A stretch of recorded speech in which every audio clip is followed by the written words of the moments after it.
5 دن پہلے کی بات ہے، کرنل الطاف ہے وہ آج کل سیکیورٹی چیف ہے PIA کے، مجھے کہنے لگے عرفان صاحب یہ بات تو بتائیے کہ یہ منہ مبارک جو ہے یہ کیسے اتنے پھیل گئے، یہ کیسے اتنے بکھر گئے؟ میں نے کہا اللہ کے بندے، جب اللہ کے رسول صلی اللہ علیہ وسلم نے حج فرمایا اور جب بال ترشوائے حلق کرنا ہوتا ہے تو مٹھیوں میں اپنے بالوں کو بھرا اور بکھیرا۔ 1,24,000 کے قریب اس وقت اصحاب رسول وہاں موجود تھے، اور کسی نے ایک بال بھی زمین پر نہیں گرنے دیا، ایک بال بھی زمین پر نہیں گرنے دیا۔ کتنی باریک چیز ہے، اور کس طرح فضا میں بکھرے ہوں گے، تیز ہوا چلتی ہے وہاں عرفات کے میدان میں، ایک بال کسی اصحاب رسول نے زمین پہ نہیں گرنے دیا۔ مگر ایسا کیوں کیا اللہ کے حبیب نے؟ سوچنا یہ ہے، میں نے ان کو یہ بات بتائی جو آپ کو بتا رہا ہوں، اللہ کے حبیب صلی اللہ علیہ وسلم نے اپنے بال اس طرح کیوں دے دیے؟ سورہ انفال میں اللہ نے ایک بات درج کر دی، سورہ انفال میں ایک بات مالک نے درج کر دی کہ اے محمد صلی اللہ علیہ وسلم، جب تک تو ان کے درمیان عذاب نہ کروں گا۔ اب وہ کیونکہ رحمت للعالمین ہے، انہوں نے چاہا کہ لوگ جائیں گے، صبر کریں گے، مختلف ممالک میں جائیں گے، ہجرت کر جائیں گے، ہر جگہ میرے جسم کے بال پہنچ جائیں، میری موجودگی ثابت ہو جائے، کسی پہ بھی عذاب نہیں ہوگا، عذاب کو ٹال دیا۔ سرکار نے اپنے بال بکھیر کر اس پوری دنیا کو، اور آپ دیکھ لیں اللہ کے حبیب صلی اللہ علیہ وسلم کے دنیا میں آنے کے بعد کسی پہ عذاب نہیں ہوا۔ یہ وقتی تکلیفیں، پریشانیاں آتی رہتی ہیں، عذاب اس کو کہتے ہیں جس کے بعد ریکنسٹرکشن نہیں ہوتی، چیز بحال نہیں ہوتی، فصل پیدا نہیں ہوتی، کھیت ویران ہی رہتے ہیں، چٹیل پہاڑ بن جاتے ہیں، آبادیاں نہیں ہوتی، وہاں پرندے نہیں ہوتے، وہاں پھول نہیں ہوتے، وہاں پتے نہیں ہوتے، وہاں خوشبو نہیں ہوتی۔ تو آپ کی رحمت کا سب سے بڑا ثبوت دنیا میں اپنے بالوں کا اس طرح بکھیرنا کہ جہاں جہاں میرے بال ہوں گے سب عذاب سے بچ جائیں گے۔ رحمت عالم کو ایسا ہی کرنا چاہیے، رحمت عالم کو ایسا ہی کرنا چاہیے، یا اس کے خلاف بھی کچھ ہو؟ تو ہم کتنے خوش نصیب ہیں کہ جب ہمارے درمیان آپ کے جسم کا ٹکڑا ہے، ہم پہ عذاب کہاں سے ہوگا؟ ہم پہ تو عذاب نہیں ہونا۔ اللہ کے حبیب صلی اللہ علیہ وسلم کا فرمان مبارک ہے کہ جس نے میری قبر مبارک کو دیکھا اس نے مجھے ہی دیکھا۔ حالانکہ قبر آپ کے جسم کا حصہ نہیں ہے، مگر آپ کے جسم سے مماثل ہے، اس سے جڑی ہوئی ہے۔ اس مٹی کی بھی عزت ہو گئی جو سرکار کے ساتھ لگ گئی۔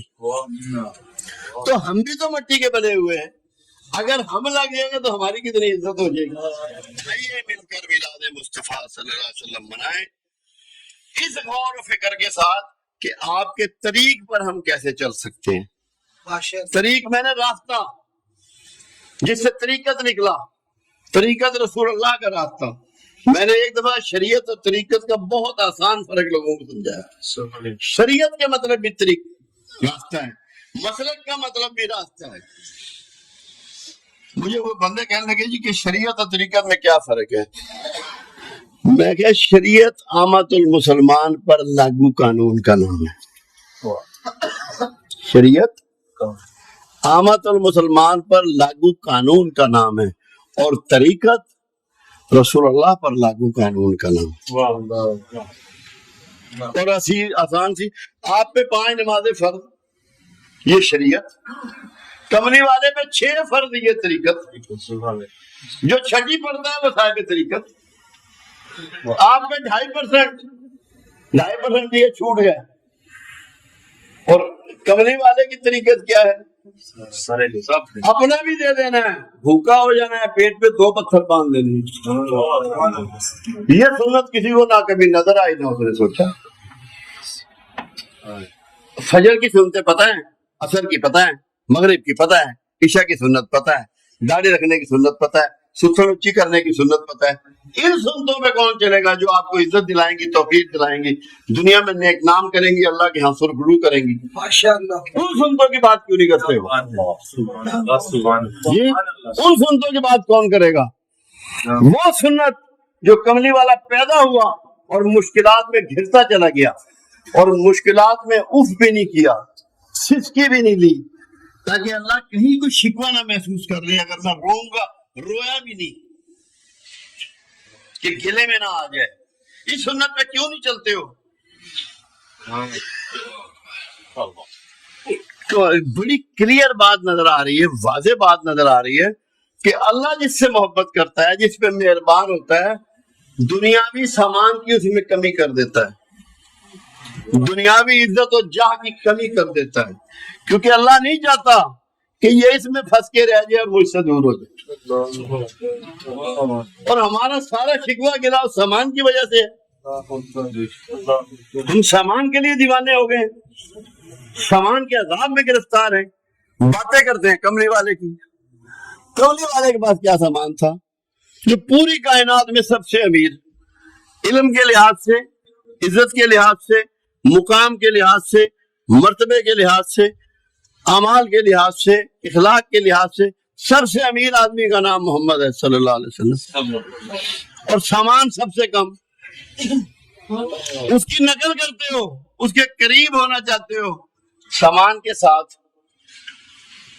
سامان سمیت اللہ کے رسول کو پانا چاہتے ہو.